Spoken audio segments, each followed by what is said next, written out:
यहाँ पर चांदी के साथ कर लेते हैं। एकदम जोरदार तेजी यहाँ पर देखने को मिली है। चांदी की अगर बात की जाए तो भारतीय बाजारों में करीबन 1,78,000 के ऊपर के लेवल्स बनते हुए नजर आए हैं। काफी सारे फैक्टर्स हैं जो चांदी को सपोर्ट करते हैं। चाइना में जिस तरह की शॉर्टेज बनती हुई नजर आई है, एक शॉर्ट स्क्वीज जो अंतर्राष्ट्रीय बाजारों में दिखा है, वो भी एक चीज है। और साथ ही साथ अब मार्केट्स को लगता है कि यूएस आगे जाकर रेट में कटौती करेगा। लिक्विडिटी की यहाँ पर ईजिंग होती हुई नजर आई है। तो काफी सारे फैक्टर्स जिनका यहाँ पर चांदी को सपोर्ट है। सबसे पहले हार्दिक आपसे जानना चाहेंगे, और मुझे याद है लास्ट टाइम आपने कहा भी था आप बुलिश हैं, 55 का लेवल निकल जाएगा। 55 का लेवल तो बहुत आराम से निकल गया, 58 के आसपास हम पहुंच गए। क्या लगता है आपको यहाँ से चांदी क्या मिलेगी? नमस्कार मनीषा जी, ये तो अभी एक स्टार्ट है बुल रन की। अगर आप देखोगे कि जैसे कि जो लेवल्स है तो क्रिएट हुए ऑल टाइम हाई के, जैसे मैंने आपको लास्ट इंटरव्यू में कहा था कि जब भी कोई कमोडिटी अपनी हाइट तोड़ती है तो वहां से एक वो बुल रन चालू होता है।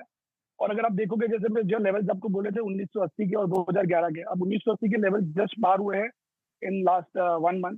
अभी यहाँ से ये जस्ट एक स्टार्ट है बुल रन की, और यहाँ से और 10 to 15% ऊपर की उम्मीद आप रख सकते हो।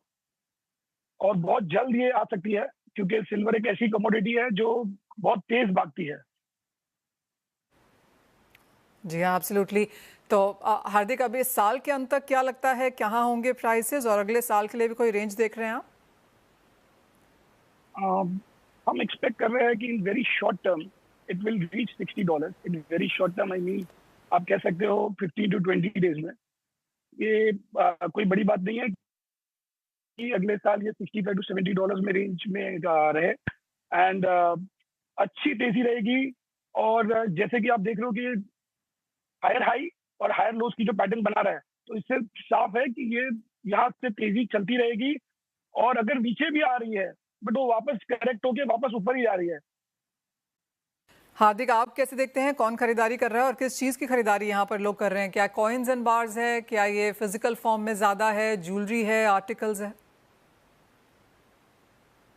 एक्चुअली बहुत सारे फॉर्म्स में यूज होता है, बट अगर आप देखोगे पर्टिकुलरली लास्ट डिकेड में सोलार में सबसे ज्यादा यूज हो रहा है।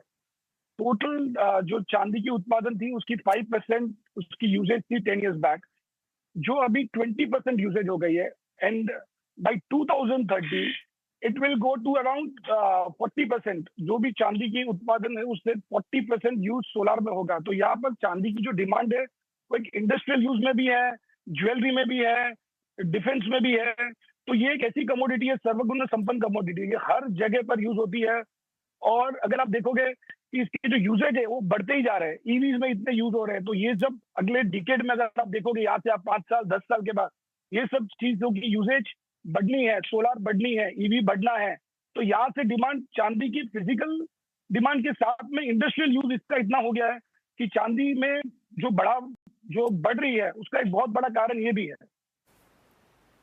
जी हाँ, इंडस्ट्रियल यूज का सपोर्ट तो चांदी में है ही, लेकिन जिस तरह से हार्दिक जी इंडियंस यहाँ पर चांदी को देखते हैं इन्वेस्टमेंट के तौर पर, क्या वहाँ कुछ नजरिया चेंज हो रहा है?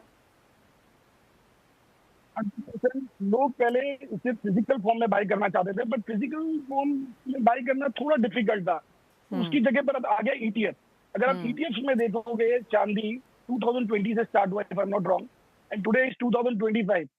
इसकी जो ईटीएफ है अगर आप लास्ट 1 साल में आप देखोगे ईटीएफ में जो निवेश 250% बढ़ा है इन लास्ट 1 year।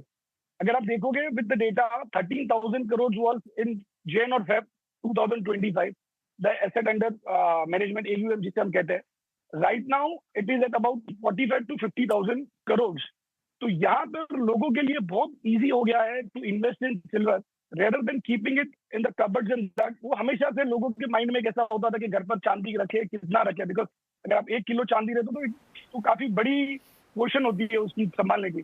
अगर 10 किलो लोगे तो और बड़ा होगा, but with ETF it has become very very easy for people to invest in silver. मुझे ये बताइए हार्दिक जी, अब सिल्वर जोन का आगे जाके क्या प्लान है? अब 2026 कैसे देखते हैं आप, जहां पर प्राइजेस हैं, इंटरेस्ट है लोगों का चांदी में, नितिन जी कह रहे हैं नए बायर्स आएंगे, नए पार्टिसिपेंट्स यहां पर निकल आएंगे, तो एज अ कंपनी क्या प्लान है अगले साल का आपका? एज अ कंपनी अगर आप मुझे बोलोगे तो हम ज्वेलरी में हैं, तो हम ज्वेलरी में जितनी भी गोल्ड की जो ज्वेलरी बनती है उसकी सेम टू सेम रेप्लिका आप बोल सकते हो कि सिल्वर में हम बना रहे हैं ऑलरेडी लास्ट 2-3 years में। बट उसका जो पिकअप अभी गोल्ड के प्राइसेस बढ़ने की वजह से जो उसकी जो पिकअप है अभी काफी अच्छी है। और अगले साल हमें लगता है कि ये बहुत अच्छे ट्रेंड में आ जाएगी, बिकॉज अगर लोगों को शादियों में जाना है, किधर भी जाना है, गोल्ड को एक संभालना और एक सिल्वर को संभालने में बहुत अंतर है। तो silver is easy to handle, silver is easy to keep, because इसकी कोई इतनी वैल्यू नहीं है जितनी गोल्ड की है। अगर आप मुझे ज्वेलरी के लिए बोलोगे तो मुझे लगता है कि अगले साल ऑलरेडी लास्ट 2 ईयर से स्टार्ट है, बट अगले साल हमें इसमें और काफी अच्छी ग्रोथ दिखेगी।